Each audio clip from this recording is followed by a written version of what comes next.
The Academy Outcast. The first lesson. The purple blood was still fresh on Instructor Marcus Rodriguez's knuckles when he realized the entire Galactic Military Academy had gone dead silent. Not the usual training bay quiet where cadets whispered behind their instructors' backs, but the kind of absolute silence that meant something had fundamentally shifted in the natural order of things. Standing over the unconscious form of combat instructor Thalgrim, a 9-foot-tall warrior from the brutal forge worlds of Kepler-88, Marcus wiped his hands on his standard-issue fatigues and looked around at the 100 alien cadets who were staring at him like he'd just performed an impossible magic trick. "Class dismissed," he said simply, his voice carrying the same tone he'd used to order coffee that morning. The problem with protocols.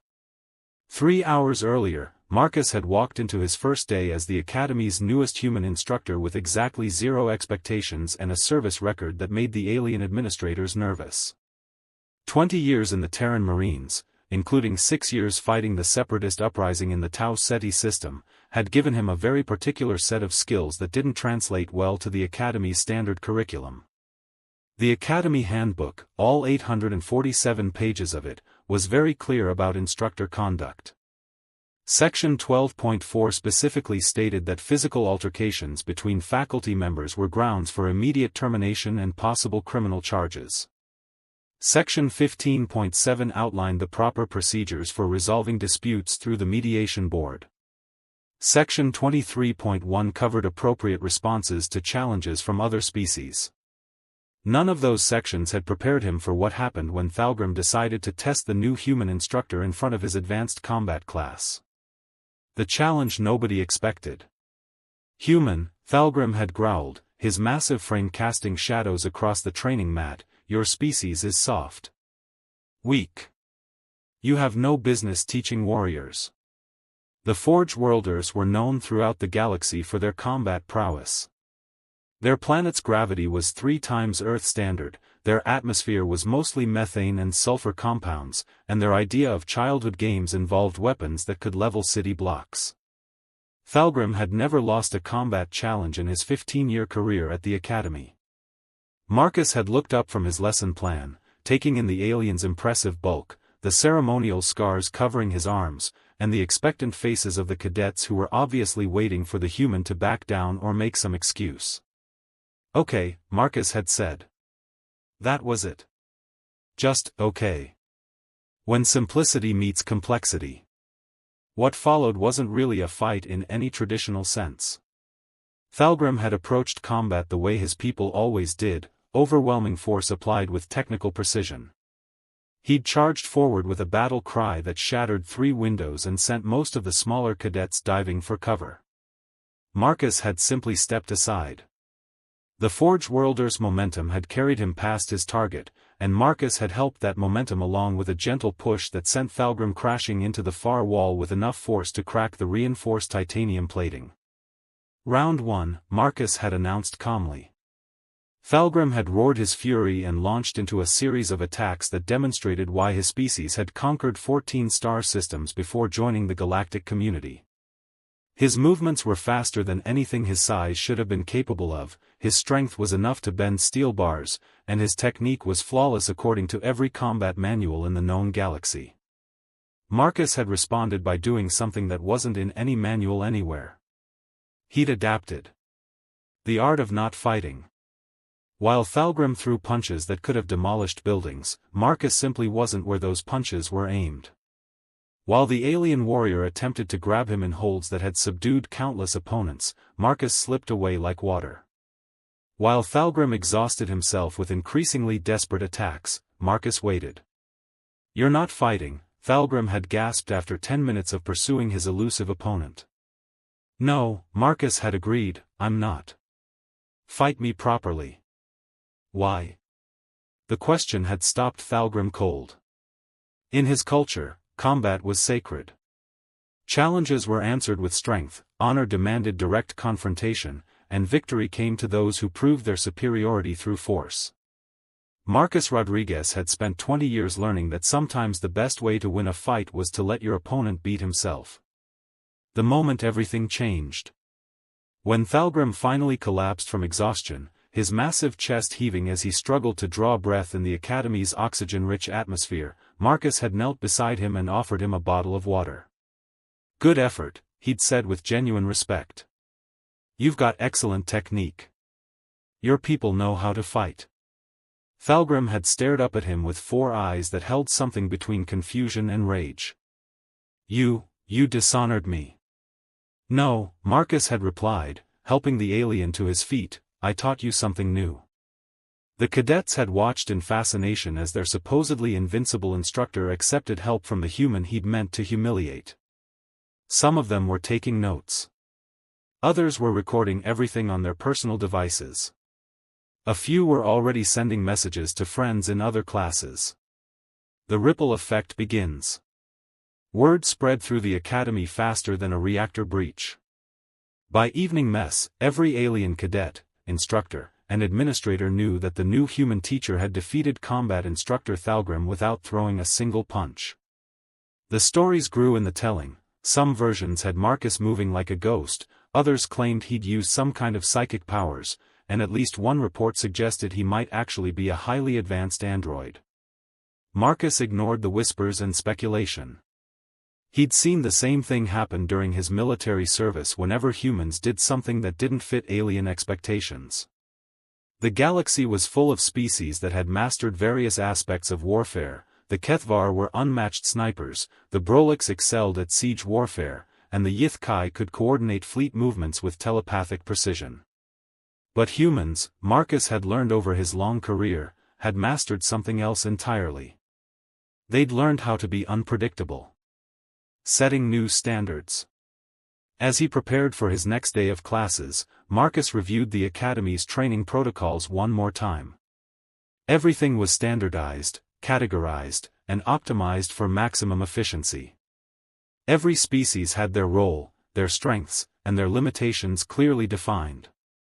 Tomorrow, he decided, he'd start teaching his students that sometimes the most important lesson wasn't how to follow the rules. Sometimes it was learning when to break them. The Academy handbook didn't have a section covering that particular lesson plan, but Marcus figured they'd add one eventually. Probably right after they finished rewriting the sections about what humans were and weren't capable of accomplishing. Outside his quarters, the Academy's night shift was beginning their rounds, and somewhere in the distance, he could hear the sound of maintenance crews working to repair the damage to Training Bay 7. Tomorrow would bring new challenges, new students, and probably new rules designed to prevent whatever chaos the humans might unleash next. Marcus smiled as he settled in for the night. This was going to be an interesting assignment. The diplomatic disaster. The wrong room for the wrong conversation. Ambassador Thomas Blackwood had been in worse situations before, but not many involved being surrounded by 12 heavily armed alien delegates who had just declared war on humanity while he was still holding his morning coffee. The ornate council chambers of Centauri Prime, with their crystal walls and floating meditation pods, weren't really designed for the kind of conversation that was about to happen. Ambassador Blackwood, hissed Delegate Zynar, his serpentine form coiled around his speaking platform, "Your species has violated the Treaty of Proxima 7 for the last time. The galactic community will no longer tolerate human creativity." Thomas set down his coffee cup carefully on the marble table, noting that his hands weren't shaking despite the fact that the nearest human backup was about 6 light-years away. 40 years of diplomatic service had taught him that the moment you started looking nervous was usually the moment everything went to hell. "Which part of the treaty are we talking about?" he asked conversationally. "When lawyers meet warriors." The Treaty of Proxima 7 was a masterpiece of galactic legislation. 3,000 pages of carefully negotiated clauses covering everything from trade agreements to military engagement protocols. Thomas had helped write sections 847 through 1205, which dealt with human exploration rights in contested systems. What he hadn't anticipated was how other species would interpret the phrase, reasonable defensive measures. Delegate Garath, a mountain of crystalline fury from the silicon-based worlds of Arcturus, spoke with a voice like grinding stone. "Your colony ships armed themselves with weapons capable of cracking planets. You call this defensive?" "Technically," Thomas replied, pulling out his tablet and scrolling through the relevant documents. They're mining equipment. Very efficient mining equipment. The fact that they can also be used to defend against hostile forces is just good engineering. The silence that followed was the kind that usually preceded either diplomatic breakthroughs or interstellar wars. The problem with human logic. Commander Veltar of the martial hierarchies leaned forward, his forearms gesturing aggressively. You cannot mine a moon into debris and call it defensive action. Well, Thomas said thoughtfully, technically we didn't mine it into debris. We mined it into a strategic asteroid field that makes any hostile approach to our colony significantly more challenging. The debris was just a byproduct. You destroyed an entire celestial body. We repurposed it. This was the problem with human diplomatic language, Thomas reflected. Other species were very literal in their communications. When the Kethvar said they would defend their territory, they meant they would position military assets in strategic locations and engage hostile forces according to established protocols. When humans said they would defend their territory, they meant they would completely restructure local space to make invasion impracticable. Escalation through translation. Delegate Cythera, whose people communicated primarily through pheromone clouds, released a scent that Thomas's translator rendered as extreme diplomatic frustration mixed with homicidal intent. Ambassador, she said, her voice carrying harmonics that made the crystal walls ring like bells, your species has established 17 colonies in the past standard year. Each one has somehow managed to make the surrounding star systems inhospitable to other forms of life. That's not accurate, Thomas protested mildly. The Kepler 442 system is perfectly hospitable. We just redirected some of the stellar radiation to make the asteroid mining more efficient. And the Tau Ceti colony only shifted the orbital mechanics of 3 planets. They're still perfectly habitable, just relocated. You moved 3 planets. We optimized their positions for better solar energy collection. It's all about sustainable development. Delegate Hrak, who looked like someone had given a giant praying mantis a law degree and anger management issues, clicked his mandibles in a pattern that Thomas's diplomatic training recognized as barely contained rage. Your species, Hrak said with careful precision, has redefined every major treaty clause to justify actions that would constitute war crimes if performed by anyone else. The human approach to diplomacy. Thomas nodded seriously. That's actually a very good point. Would you like to renegotiate the treaties? The question hit the assembled delegates like a stun grenade. In galactic politics, treaty renegotiation was a process that typically took decades, involved hundreds of specialists, and required the approval of multiple governing bodies across dozens of star systems. You cannot simply renegotiate treaties, sputtered Zynar. Why not? Because that's not how it works. According to whom? Thomas had discovered early in his diplomatic career that the galaxy's various species had developed very complex systems for avoiding simple solutions to complicated problems. Humans, on the other hand, had developed very simple solutions for complicated problems, which made other species extremely nervous. When flexibility meets rigidity. The treaty framework has been in place for over 3 centuries, declared Garath. It represents the careful balance of power between hundreds of species and thousands of worlds. Right, Thomas agreed, and it's not working very well, is it? I mean, we're sitting here declaring war on each other over mining equipment and orbital mechanics. Maybe it's time to try something new. New? Sure. How about this? Instead of trying to regulate what humans can and can't do in our own territory, we establish some basic guidelines about not interfering with each other's stuff, and then we all mind our own business unless someone actually gets hurt. The simplicity of the proposal was apparently so shocking that several delegates forgot to maintain their dignified postures. Commander Veltar was the first to recover. You suggest we abandon 3 centuries of diplomatic precedent in favor of minding our own business? It's worked pretty well for humanity so far. The moment of truth. What happened next would be debated in diplomatic circles for generations.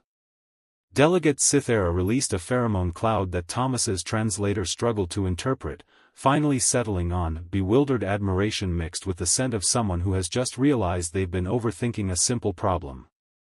Ambassador Blackwood, she said slowly, are you suggesting that the solution to our diplomatic crisis is to treat each other like reasonable adults? I'm suggesting that maybe we stop trying to solve problems that don't actually exist.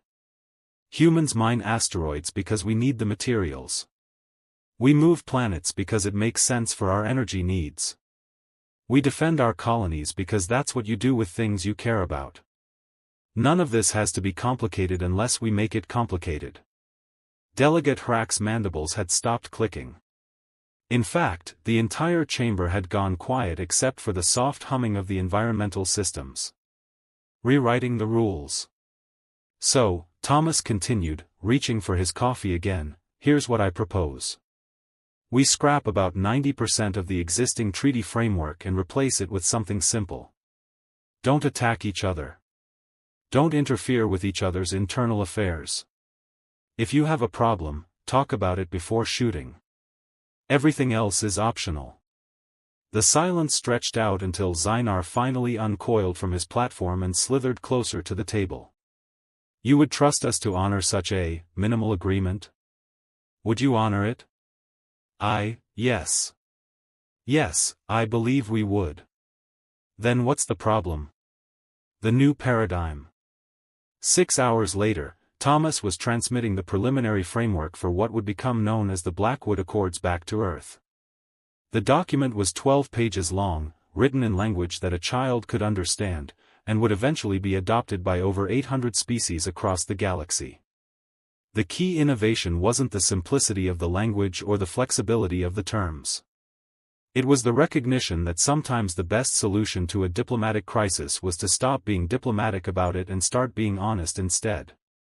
As Thomas prepared to leave Centauri Prime, Delegate Cythera approached him one final time. Ambassador, she said, her pheromones carrying notes of curiosity, how did you know this would work? Thomas smiled. I didn't. But humans have learned that when something isn't working, the worst thing you can do is keep doing it just because that's how it's always been done. The shuttle back to Earth gave him plenty of time to think about what had just happened. Somewhere behind him, 12 species were rewriting the foundations of galactic politics based on the radical idea that maybe they should all just try being reasonable. It was, Thomas reflected, probably the most human solution to a diplomatic crisis in the history of interstellar relations. The Engineer's Gambit. The sound of inevitability. Chief Engineer Lucas Brennan was elbow-deep in the Prometheus's main power coupling when the ship's proximity alarms started screaming. The deep space research vessel wasn't supposed to encounter anything more threatening than the occasional meteor shower this far out in the void between stars, but the universe had never been particularly concerned with what was supposed to happen. Bridge to engineering, came Captain Reynolds's voice over the comm, tight with controlled tension. Lucas, we've got company. 3 ships, unknown configuration, coming in fast and hot. Lucas wiped his hands on his coveralls and glanced at the diagnostic readout. The power coupling repair would have to wait. Again. Hostile? They just disabled our engines with some kind of EMP weapon and demanded our surrender. So yes, I'd say they're hostile. Through the engineering section's main viewport, Lucas could see the approaching vessels. They were sleek, predatory things that moved through space like sharks through dark water. Their hulls were covered in what looked like organic armor plating, and they bristled with weapon systems that definitely weren't in any galactic registry. Unknown species, Lucas asked, already moving toward his emergency toolkit. That's what the computer says. And Lucas? They're jamming our distress beacon. We're on our own. The rules of engagement. What happened next followed the established patterns of space piracy that had existed since the first sentient species had figured out how to travel between stars.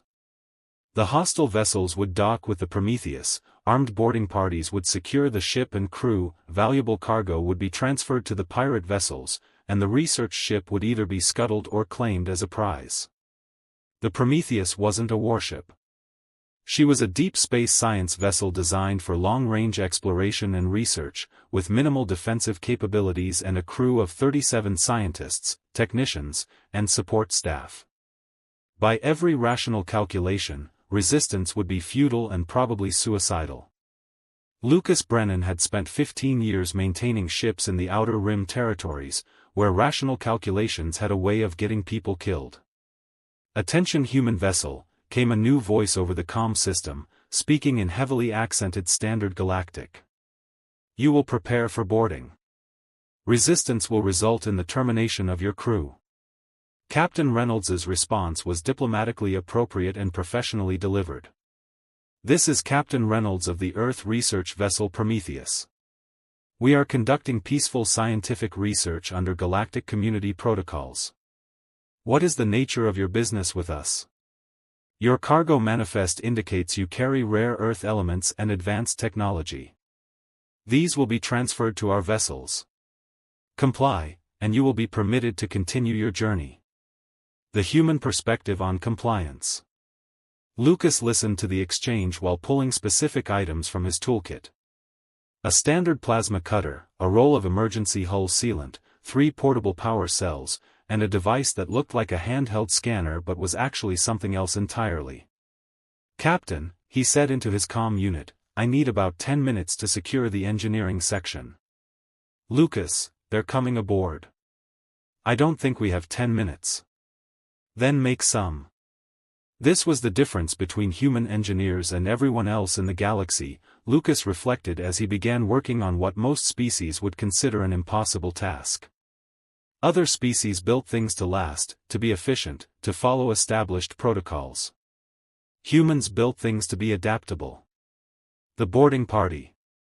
The aliens who forced their way through the Prometheus's airlock were impressive specimens. 8 feet tall, covered in natural armor plating, and armed with weapons that could punch holes through reinforced hull material. They moved with predatory grace and communicated through a series of clicks and whistles that the ship's computer couldn't translate. Their leader, distinguished by more elaborate armor markings and a larger weapon, gestured for the crew to gather in the main corridor. When Captain Reynolds attempted to protest, the gesture was repeated with significantly more emphasis. "Compliance is required," the leader said in his broken galactic standard. "Resistance will be met with force." The crew of the Prometheus, being mostly scientists and researchers, understood the mathematics of their situation perfectly. 37 civilians against a boarding party of professional raiders armed with superior weapons and protected by natural armor. The only rational response was cooperation. Which was why none of them were prepared for what happened when the raiders reached the engineering section. The locked door. "This section is sealed," reported one of the raiders, examining the heavy blast door that protected the ship's main engineering spaces. "Override," commanded the leader. "Negative. The access codes have been scrambled. The door mechanism appears to have been physically disabled." Through the internal comm system, Lucas's voice crackled with static. "Sorry about that. Engineering's closed for maintenance." The leader approached the nearest communication panel. "Human. You will open this door." "Can't do that. Safety protocols, you understand. Wouldn't want anyone getting hurt. You will comply or your crew will be terminated." "That seems counterproductive. Dead crews don't operate ships very well." The sound of something going wrong. What the raiders heard next was a series of mechanical noises that their experience told them indicated critical system failures. Alarm klaxons began wailing, automated warning systems announced cascading power failures, and somewhere deep in the ship's structure, something began making a rhythmic hammering sound that suggested imminent catastrophic failure. "Human," the leader growled into the comm panel, "what are you doing?" "Maintenance," Lucas replied cheerfully. "You know how it is with these old ships. You start fixing one thing, and suddenly everything else decides to break down too." The temperature in the corridor began dropping noticeably. Emergency lighting flickered on as the main power system cycled offline and back online in irregular patterns. You will cease these actions immediately. Wish I could, but you see, I've got a fusion reactor back here that's gotten a little temperamental. If I don't keep adjusting the magnetic containment fields, well, let's just say it would be bad for everyone involved. The mathematics of destruction. The leader species had evolved on a world where violence was the primary solution to most problems. They understood threats, intimidation, and the application of overwhelming force. What they didn't understand was the human capacity for turning routine maintenance into a weapon of mass destruction. You are bluffing, the leader declared. Maybe. Or maybe I'm the kind of engineer who believes that if you can't fix something, you should at least make sure it fails in an interesting way. The hammering sound was getting louder, and now it was accompanied by what sounded like high-pressure gas venting somewhere within the ship's structure. Several of the raiders were looking nervously at their leader, clearly uncomfortable with the increasingly unstable situation. Your threats are meaningless. We will breach this door and take what we came for. Probably, Lucas agreed. But here's the thing about fusion reactors, they don't really care about your schedule. I've got maybe 15 minutes before the containment field collapses completely. After that, well, we're all going to become very small, very hot particles scattered across about 3 cubic light-years of space. The moment of recognition. The leader paused, his weapon still trained on the blast door but his attention focused on the increasingly urgent sounds coming from the engineering section. His species might be predators, but they weren't stupid. They understood the difference between a bluff and a legitimate threat. You would destroy your own ship? Better than letting pirates steal it. Besides, the Prometheus has served humanity for 12 years. If she's going out, might as well be in a blaze of glory that takes a few raiders with her. The lights flickered again, and this time they stayed dim. The artificial gravity began fluctuating in ways that made everyone's stomachs lurch uncomfortably. 10 minutes, Lucas announced helpfully. The strategic withdrawal. What happened next was a masterclass in tactical decision-making. The raider leader looked at his boarding party, looked at the sealed engineering section, listened to the increasingly ominous sounds coming from the ship's power systems, and made a choice that probably saved everyone's life. We withdraw, he announced. Sir, one of his subordinates asked. The cargo is not worth mutual destruction. We withdraw. The retreat was orderly and professional, which Lucas had to respect. Within minutes, the boarding party had returned to their ships and detached from the Prometheus.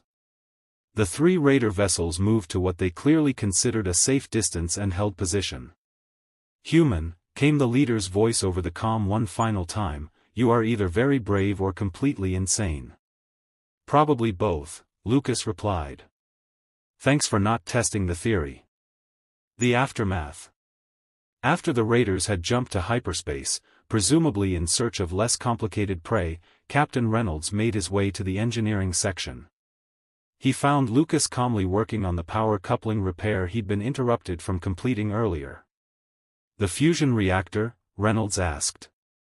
Running perfectly. Has been all along. The alarms?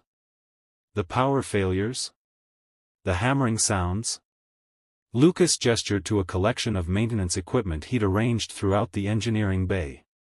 Percussion maintenance on the secondary coolant system, some creative rewiring of the lighting controls, and a few sound effects courtesy of the atmospheric recycling system. You convinced them we were about to explode. No, I convinced them that I was crazy enough to make us explode rather than let them steal our ship. There's a difference.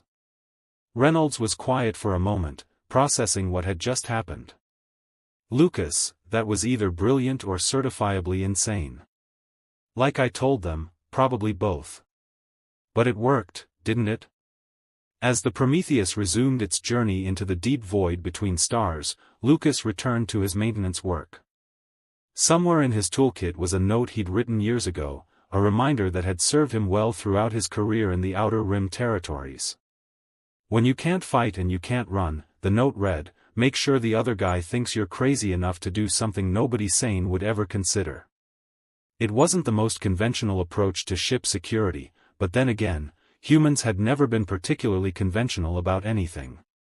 The universe, Lucas reflected as he sealed the power coupling and restored full power to the ship's systems, was a big place full of dangerous things. But sometimes being human was the most dangerous thing of all. The doctor's protocol. The smell of failure.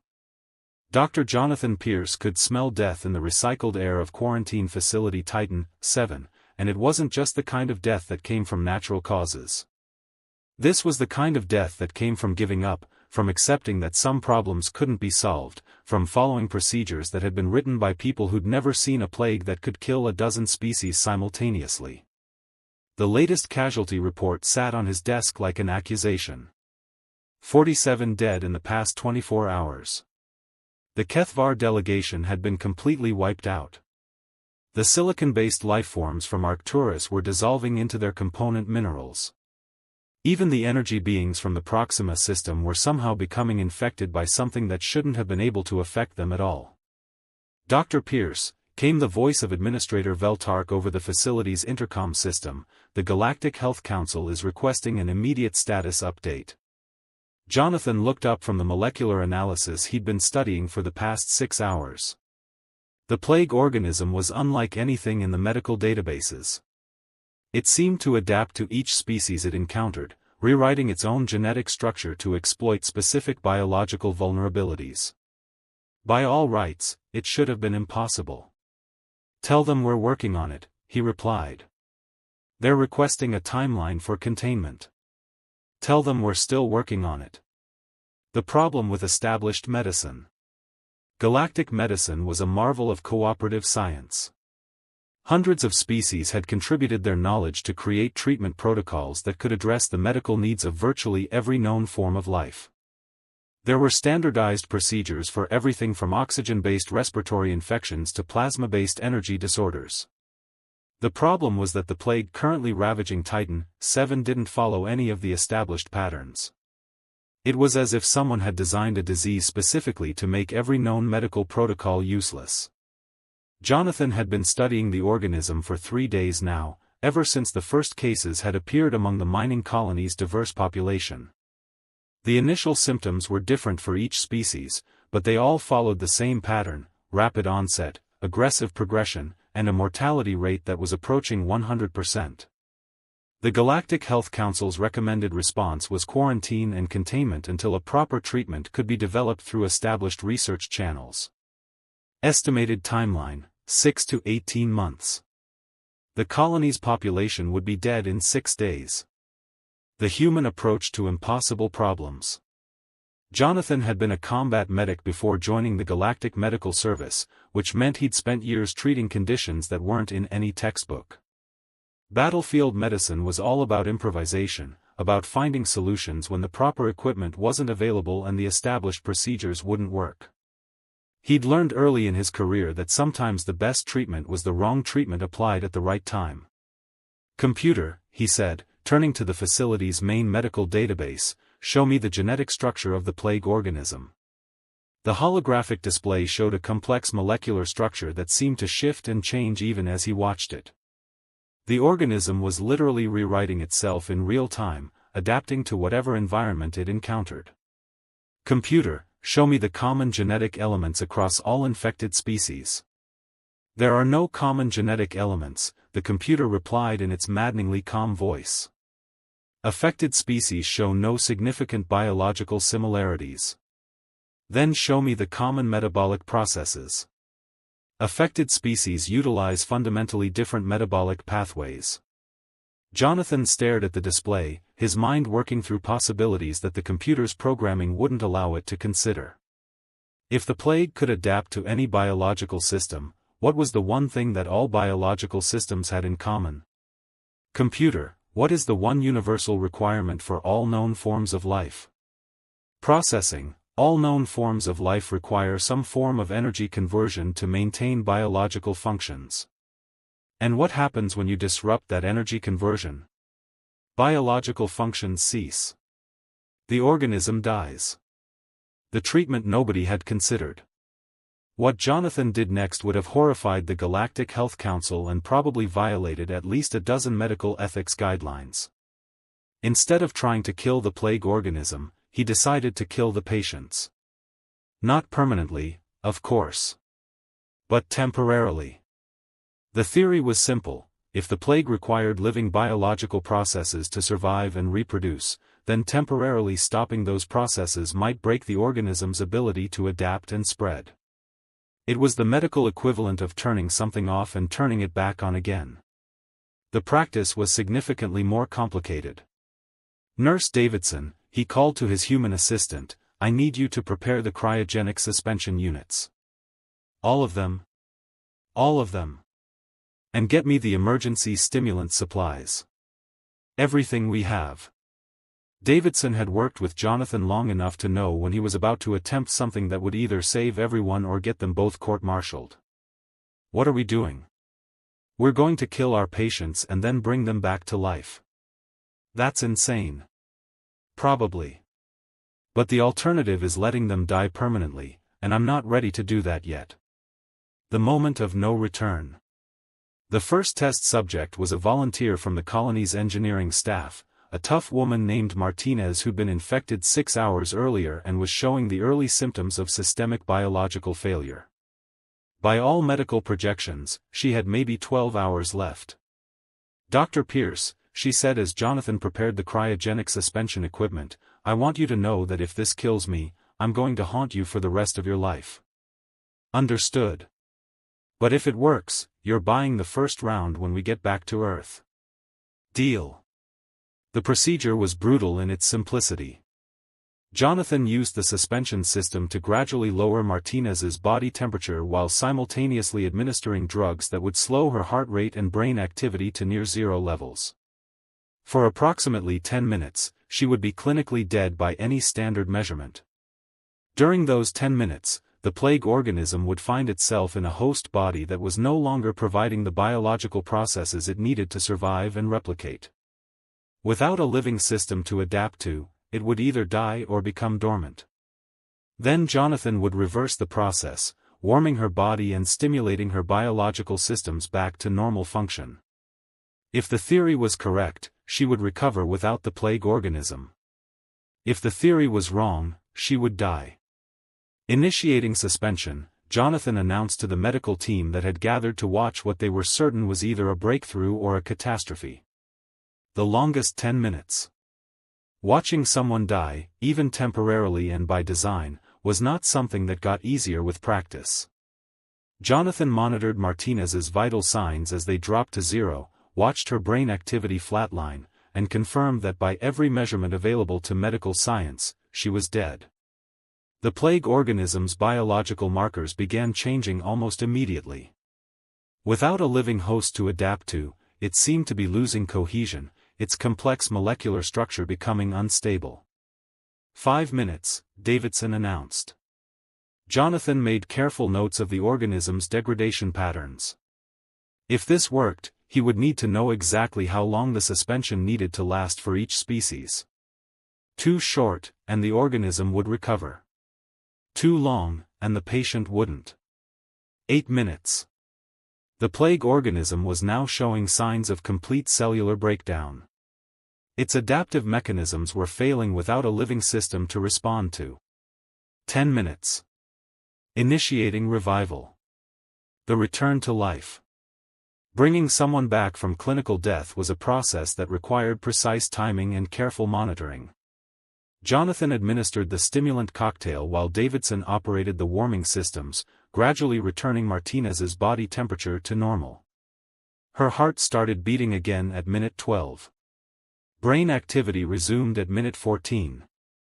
At minute 16, she opened her eyes and looked around the medical bay with the expression of someone who just had the most unusual nap of her life. "How do you feel?" Jonathan asked. Martinez sat up slowly, running a quick mental inventory of her body's systems. "Like I've been dead for 10 minutes. But..." She paused, recognizing something important. "The pain is gone. The burning in my lungs, the joint aches, all of it." Jonathan ran a quick medical scan.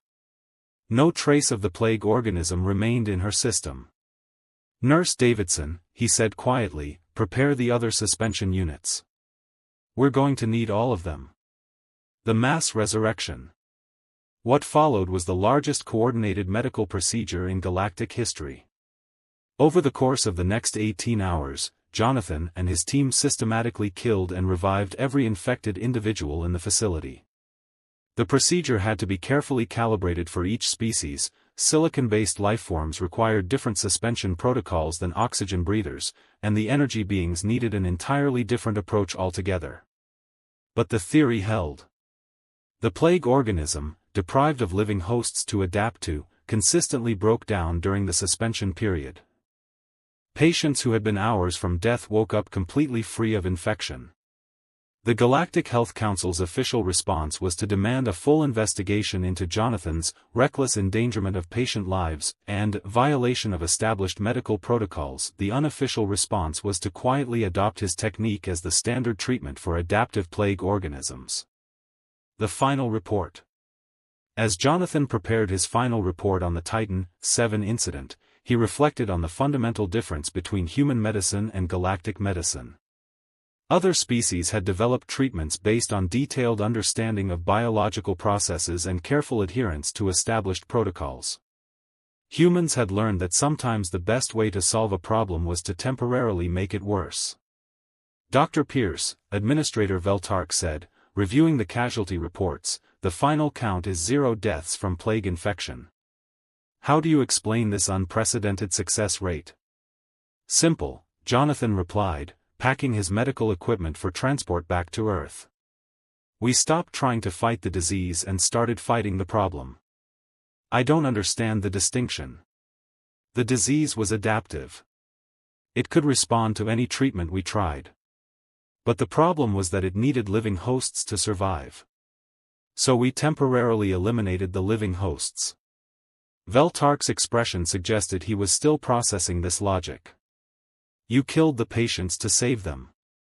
Temporarily. The important word is temporarily."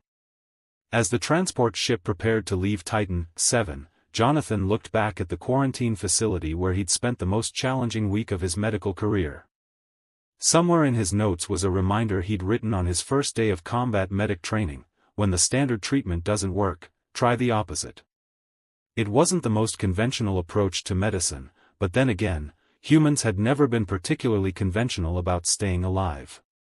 The galaxy, Jonathan thought as the transport jumped to hyperspace, was full of impossible problems.